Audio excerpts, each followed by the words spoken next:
Selamat pagi, siang, sore, malam. Kalau di Bali sekarang pukul 14.53. Kawan-kawan, perkenalkan, nama saya Muhammad Rizal. Saya mahasiswa Universitas Terbuka Sistem Informasi dengan nomor mahasiswa 04247971.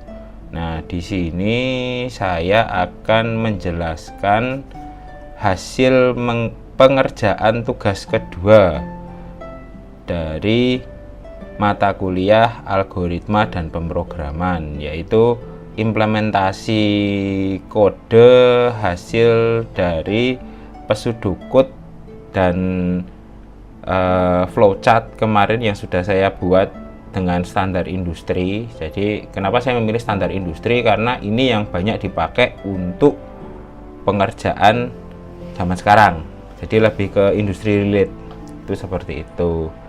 Nah, kan kemarin ini saya bikin flowchartnya seperti ini, teman-teman dan tutor bisa melihat sendiri flowchartnya seperti ini dengan detail filter lembur bertingkat, decision 1, decision 2, decision 3, ini sampai output, itu seperti itu.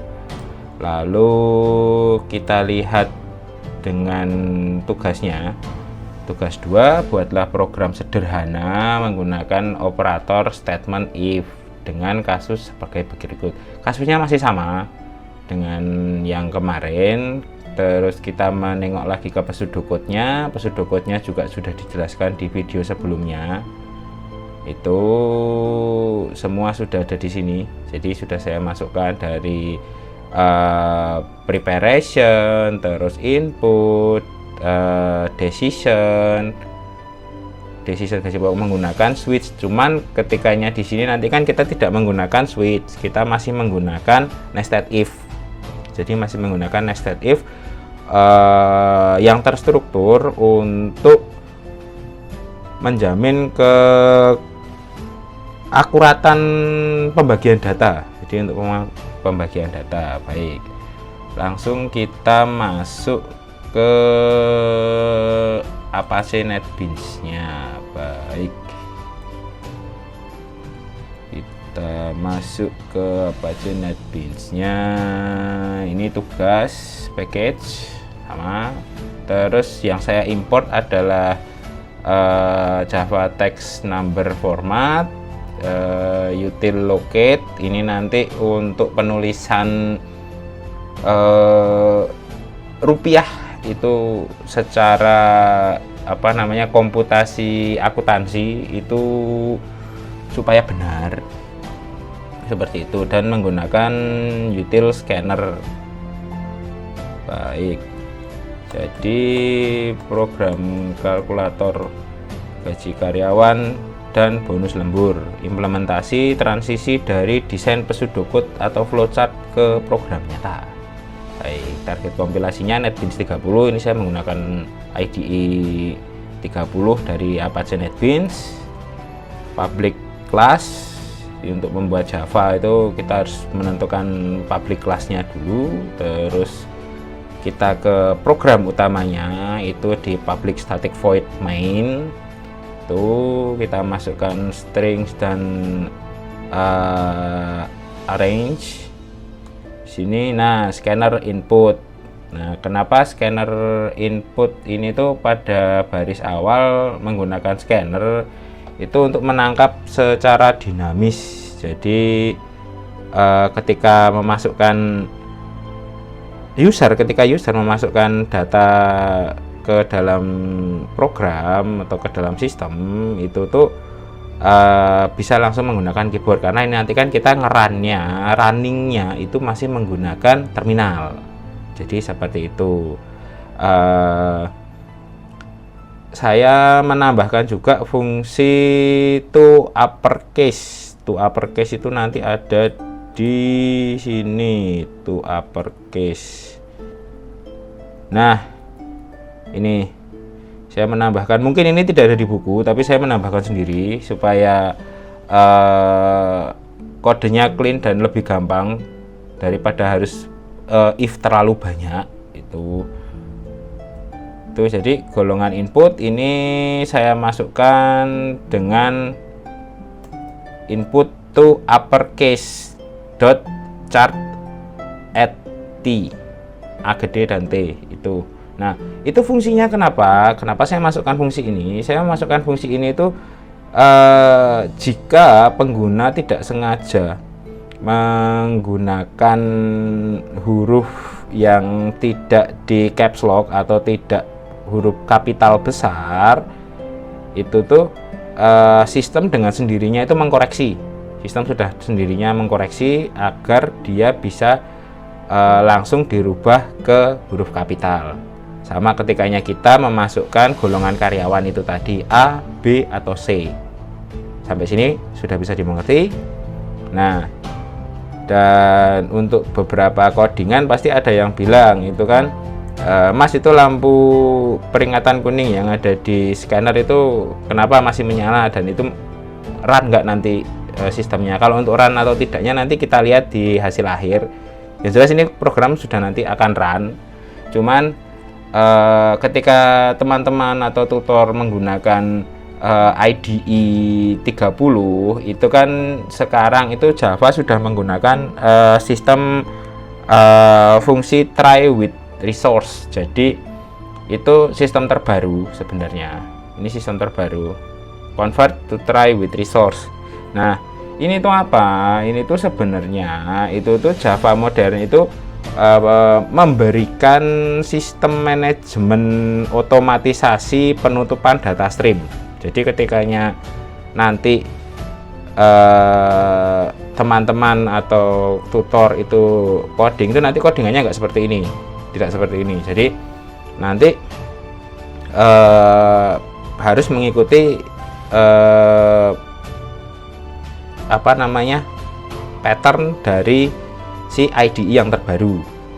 Nah, karena buku BMP itu masih menggunakan IDE yang lampau, jadi kode ini pasti akan keluar kawan-kawan dan tutor. Ini pasti akan keluar. Nah, cuman ini mengatasinya dengan apa? Mengatasinya saya dengan di bawah ini itu saya berikan input close. Nah, input close ini tuh fungsinya itu tuh menutup resource scanner untuk mencegah memori leak memori. Jadi memori yang bocor itu sebenarnya sudah diotomatisasi ketikanya sekarang kita menggunakan IDE 30 itu sudah dengan sendirinya nanti dia juga keluar. Cuman ini saya membuat dengan manual.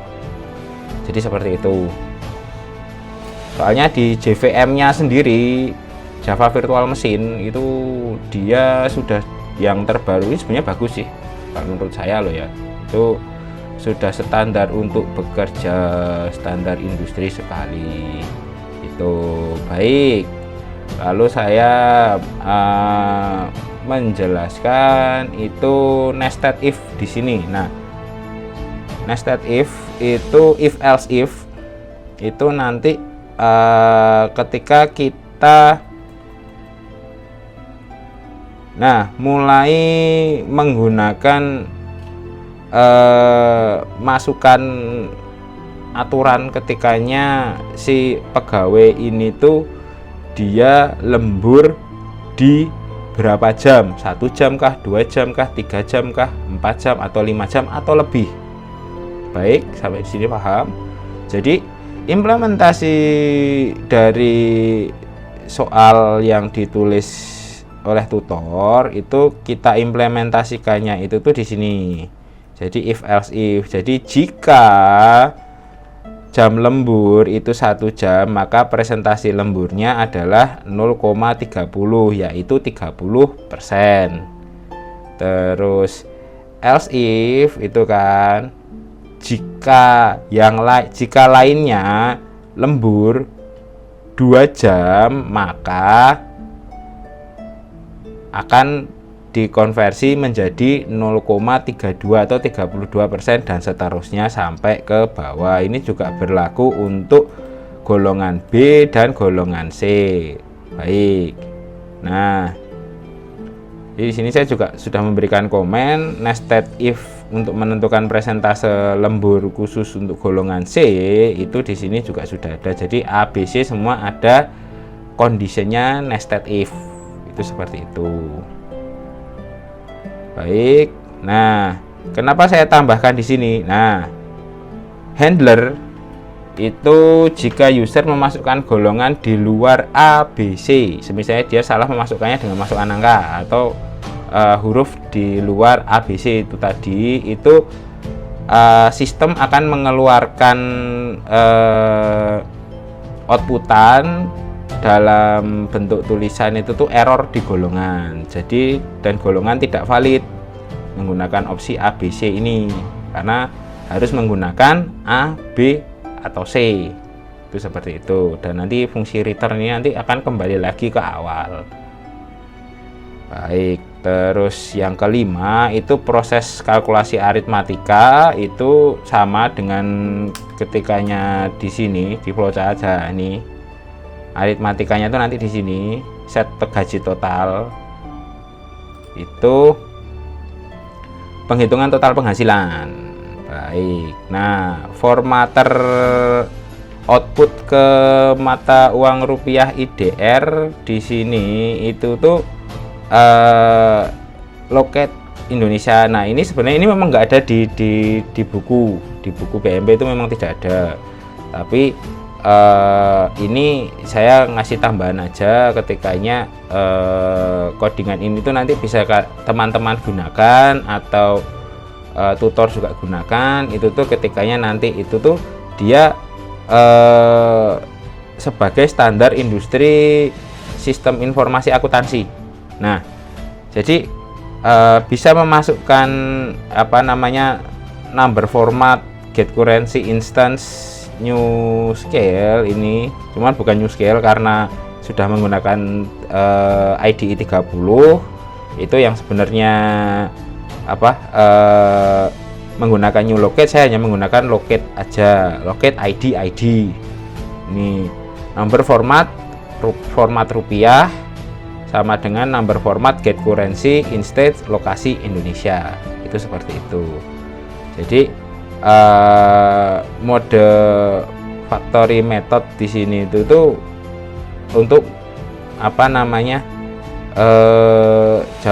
lebih direkomendasikan ketikanya teman-teman nanti itu tuh di dunia kerja.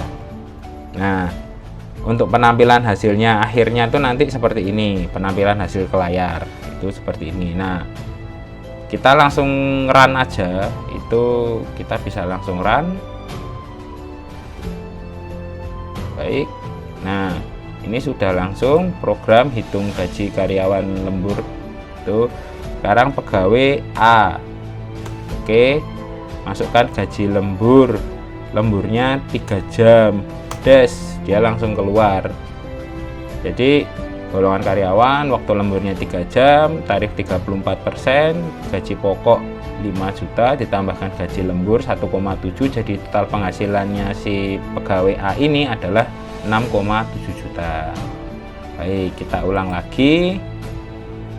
Terus ini ketikanya salah memasukkan angka tulisan misalnya pegawai D. Oh, jumlah lemburnya dia 5 gini. Oh, maka error akan keluar, error golongan D tidak valid, gunakan opsi A, B, atau C. Nah ini di sini fungsi buat ke return tadi ini bisa diulang lagi. Semisalnya menggunakan B, terus semisalnya dia menggunakan 5 jam, maka akan keluar gajinya seperti ini. Baik, seperti itu saja hasil dari kode atau program yang saya buat, program sederhana untuk penggajian kalkulator penggajian karyawan. Baik, saya Muhammad Riza dari UPBJJ Denpasar dengan nomor mahasiswa 0424797751 pamit. Terima kasih.